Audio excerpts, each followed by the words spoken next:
Now, once you have the patient at your hand and you have particularly examined the patient and you know that what kind of a primary symptomatology that he's suffering from, you would be looking for the particular points in the history that are basically detonating towards that particular diagnosis that you're looking for.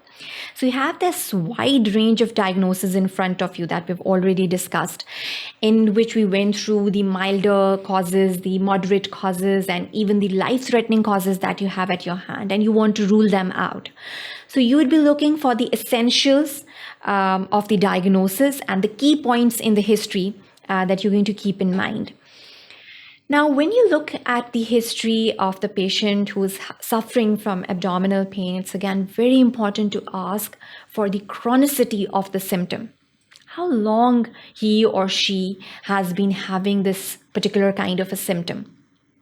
Is it an acute kind of a condition which worsened over a passage of hours, or is it a condition which developed over a period of weeks? And even sometimes in a lot of patients, they would be suggestive of the fact that we have been suffering from this kind of a condition on and off, and it's basically a condition that is spanning over years.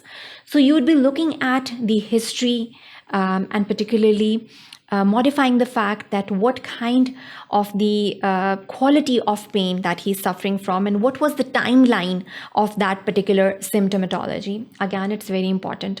A lot of conditions, for instance, IBS, inflammatory bowel syndrome, the patients would be suggestive that they have this particular pain and they have been suffering from it for all these years. And in conditions, for instance, any kind of an acute inflammatory conditions, appendicitis, for instance, the patient would give you the history that he or she developed this particular pain over a matter of hours, and it's basically now an exaggerated situation. So that is even the kind or the nature of the pain is basically going to be suggestive of a lot of factors. The timeline is going to be suggestive of the kind of the diagnosis we are looking at. So it's very helpful to ask the patient about the chronicity of the pain. Now, what are the factors which are basically suggestive of the quality of the pain? Now, there are different terminologies which are being used by the patient. You ask, usually the patient give you a history that they're suffering from a dull pain, an aching pain, a sharp pain, a stabbing pain. All of these terminologies have to be kept in mind. And they're basically descriptive of the fact that what is the quality of pain the patient is suffering from. And again, for instance, if the patient is suffering from an MI, it is going to be an excruciating stabbing pain that he's suffering from. And obviously, if it is a dull and an aching kind of a pain, usually you'd be looking at a patient who is suffering from gastroenteritis. So these are the factors that you would be looking for when you ask the question that describe what kind of a pain you are suffering from, and the patients are usually very descriptive in their in describing what kind of the nature of the pain is, and that is very helpful in the diagnosis as well. Then the site, or we can also tell the location.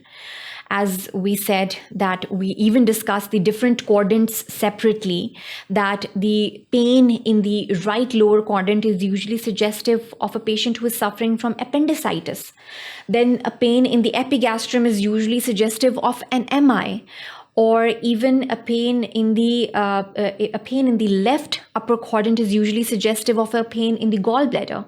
So the organs that are usually located in that particular quadrant are going to be responsible for the consumption or basically the production of that particular origin of the symptom. So it's again very important, the site, the location, the quality, and you'll be focusing on all of these together to rule out what is the correct diagnosis for this particular patient. Onset is very important. It can be a gradual onset and it can be a chronic onset, which basically took over a period of weeks or even a period of days. So you'll be noting that down as well. Radiation is very important. The pain of the gallbladder is usually radiated to the shoulder tip. So sometimes the radiative pain is present and you would be even focusing on that as well. The pain of the MI is sometimes radiated to the left arm, and even to the jawline.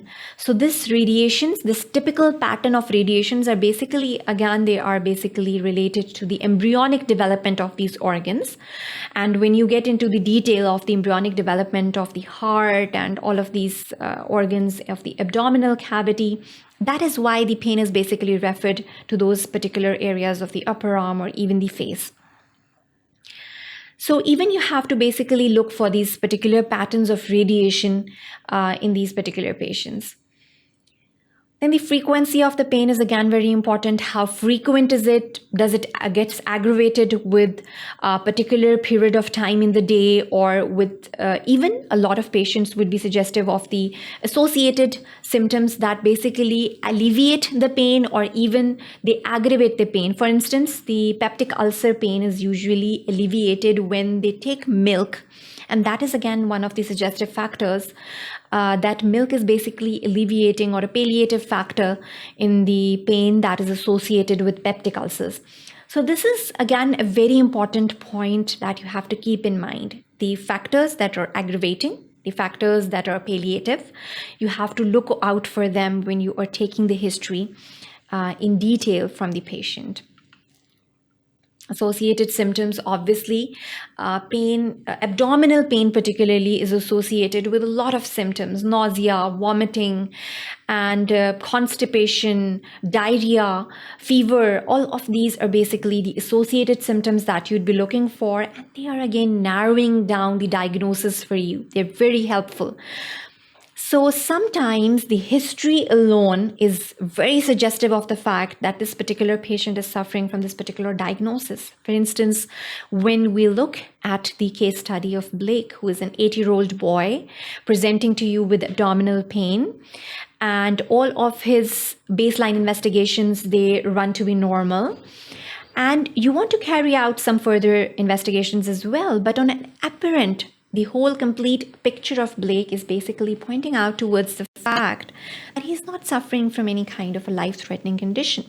But we still want to be on a safer side, and we still want to carry out the ultrasonography for these particular patients just to be on the safe side and rule out any other kind of diverticulitis kind of conditions for these particular patient, or a recurrent appendicitis, which is quite rare. So you'd be looking for all of these differentials in your mind, and obviously you would have that particular diagnosis that would be narrowed down to either dyspepsia, that is indigestion, and a slight monitoring of the diet control and the physical activity can really alleviate the pain for this particular patient.